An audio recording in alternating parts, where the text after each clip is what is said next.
देखिए एक्चुअली जो नफ्सियाती डॉक्टर भी आ रहे हैं यूट्यूब पे, एक्चुअली जो काम मोहब्बत से होता है ना, एक्चुअली वाइफ को आप जो मोहब्बत से उसकी आप उसको वो करें, क्या कहते हैं, पता नहीं क्या क्या मुश्किल मुश्किल अल्फाज इस्तेमाल करते हैं। मोटिवेट तो हो गया, वो मोटी का तो वेट मैंने करा दिया था ना। उसके अलावा एक्चुअली वो होता है कि बच्चे को जब डांटते हैं ना, तो एक्चुअली वो उसके अंदर एक हार्मोन्स पैदा होते हैं दिमाग के अंदर, स्ट्रेस हार्मोन्स। एक तो हर चीज को साइंसी जबान में ले आए। आदमी परेशान है तो डॉक्टर कहेगा आपके ना स्ट्रेस हार्मोन्स क्या हो रहे हैं हर चीज को, अबे परेशान हो रहा है बस, खत्म वही बात यार। लेकिन मेडिकल टर्म में ना डॉक्टर अपनी टर्म लेके जाएगा। एक्चुअली आपके हो रहे हैं जो स्ट्रेस हार्मोन्स बढ़ रहे हैं। जब हम बच्चे को डांटते हैं तो स्ट्रेस हार्मोन्स क्या होते हैं, बढ़ते हैं। एक डॉक्टर का मैं सुन रहा था क्लिप यूट्यूब पे, वो कह रहे जब हम बच्चे को जोर से डांटते हैं तो बच्चे के स्ट्रेस हार्मोन्स बढ़ते हैं। जब स्ट्रेस हार्मोन्स बढ़ते हैं तो उसकी समात कमजोर होती है। जब समात कमजोर होती है तो आपकी बात समझता ही नहीं है क्या हो रहा है। तो इसका मतलब डांटे नहीं ताकि स्ट्रेस हार्मोन्स ना बने, ताकि जो बात समझाएं वो समझें। करके देख लो ये आप तजर्बा, उसका बाप भी नहीं समझेगा ठीक है, एक हद तक तो समझेगा, उसके बाद आप बोलोगे कमबख्त तेरे स्ट्रेस हार्मोन्स के चक्कर में मेरे अपने हार्मोन्स क्या हो गए, आगे पीछे हो गए। अपने स्ट्रेस हार्मोन्स भी तो कंट्रोल करने हैं ना। उसका तरीका यही है कि अबे तमीज से समझ ले, वरना फिर तेरी स्ट्रेस हार्मोन्स की ऐसी की तैसी कर दूंगा मैं। एक दफा कर दो, आगे पीछे होंगे, उसके बाद सेट हो जाएंगे। तो घरों पे भी जो कंट्रोल किया जाता है रोब से, अखलाक अखलाक अखलाक, ठीक है असल तो अखलाक है, लेकिन इस्लाम ने मारने की भी तो इजाजत दी है अपने मातहतों को। कुरान में वज़रिबू हुन्ना, ये क्यों इजाजत दी है कुरान ने? इसलिए कि भाई घर के मातहत पर रोब रहे कि सरबरा अगर एक लिमिट है उसके बर्दाश्त की, उससे आगे गए तो हाथ भी उठा सकता है वो। मैं ऐसे कई लोगों को जानता हूं जिन्होंने मोहब्बत मोहब्बत बहुत ज्यादा घर में दी, उसके बाद नुचड़ गए, बुढ़े हो गए, अब उनका कोई रोब ही नहीं है घर में। ऐसी रुसवाई वाली जिंदगी गुजार रहे, कोई सुनता ही नहीं उनकी। आदत ही नहीं डाली कामकाज के घरों में उन्होंने, ना बच्चों को खिदमत की आदत डाली। बच्चे एक्चुअली ट्यूशन पढ़ने गए हैं, बच्चे एक्चुअली ये कर रहे हैं बच्चों की। अबे मैं कहता हूं तुम अपने बच्चों से काम लो मेरे भाई। घर में पानी पीना है, बच्चे से बोलो बेटा मुझे आज अमली तौर पर काम लोगे तो कल वो आपको बुढ़ापे में पानी पिलाएगा।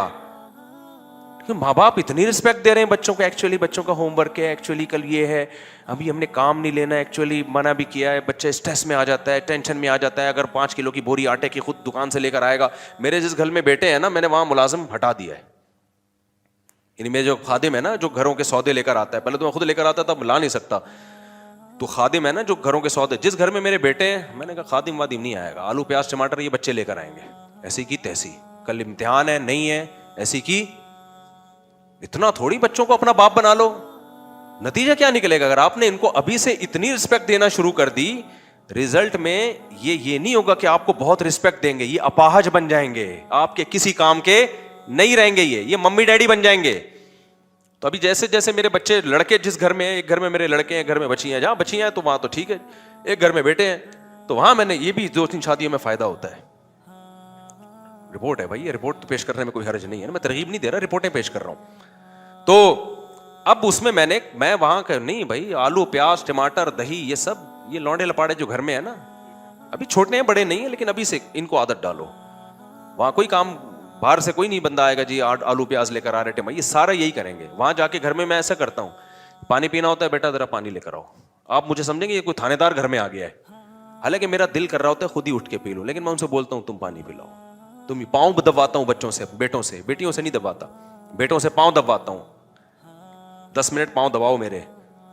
तो ये काम करना पड़ेगा। समझ में नहीं आ रही बात? क्योंकि हमारे अब्बा हमसे, जब भी मेरे वालिद साहब घर आया करते थे तो वो फौरन जो है ना, उनके यहाँ पेन होता था तो मुझे कहते थे भाई सरसों का तेल लिया और भाई चल भाई मालिश। आधा घंटा मैं अब्बा की मालिश करता था।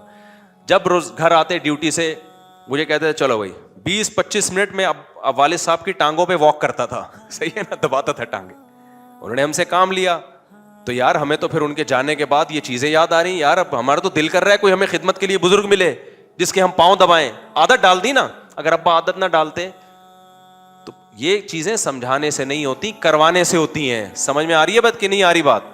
आप बच्चों को 1000 दफा माँ बाप की खिदमत समझाएं, समझाने से कख भी नहीं सीखेंगे, करके करवानी पड़ती है उनसे। और मुंह बनाए तो आप उनको डांटो। अब मेरे अब्बा मुझे कहते कि जरा 20 मिनट मेरे पाँव दबाओ, मैं कहता एक्चुअली मेरा पेपर है अब्बा, तो जोरदार झापड़ रसीद करना था। और मुझे पता था जहां पढ़ाएगा टाइट वाला सही है ना, अबे तू हमारा बाप है।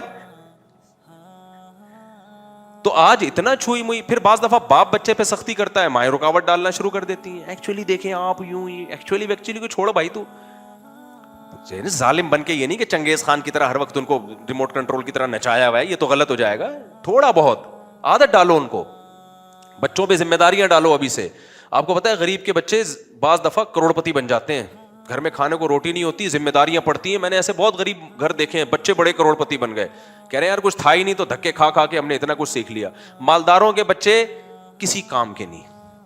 ऐसे भी मैंने देखे करोड़ों अरबों रुपए की जायदादें माँ बाप ने छोड़ी और बच्चों खा पी के खत्म।